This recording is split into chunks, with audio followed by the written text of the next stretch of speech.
Yeah, I think we're seeing some. Salesforce is one of the original, software as a service companies, being around for over 20 years. And I think that there's always been the argument that these companies at maturity can reach similar levels of margins that their predecessors in the on-premises sort of a traditional software maintenance and license industry. And I think that we're certainly seeing those proof points, and it's a way to support the entire cloud software industry that we know that they can reach those margins in the future that rival the margins of their predecessors. Brad, you have a very clear bullish case here for software and semis, but you have a little bit more nuance when it comes to social media. You're not in Facebook, but you are in favor of some of the other social names. Lay it out for us. Yeah, so Facebook is not a name we've invested in at NZS Capital since we started our fund at the end of 2019. It has a lot of positive aspects. It has a lot of negative aspects. We focus on non-zero sum outcomes is what NZS stands for. So we're trying to find companies that are creating more value than they take, and that's for all constituencies. And Facebook has a lot of great things they do for small businesses. And then there's a lot of sort of negatives that come with that I think they're still going through those growing pains. I think it is ultimately a strong platform. The big picture is that advertising continues to shift from analog to digital. Advertising is what supports social networks. But we have favored some of the other social networks, Twitter, which certainly benefits from the return of live events, the return of sports, and increased interest in sports. Snapchat, which serves like more of a utility than a social network.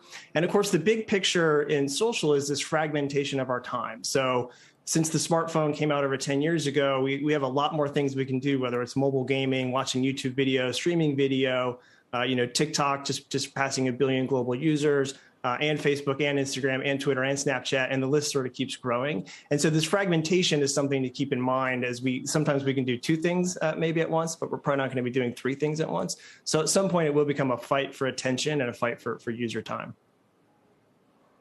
Well, it certainly already seems like a fight for attention. Brad, we've been following all of Facebook's issues this week so closely. I have to ask whether you think that the fallout from this week's critique of Facebook, the testimony, is going to drive changes that would make Facebook more or less appealing to you as an investor.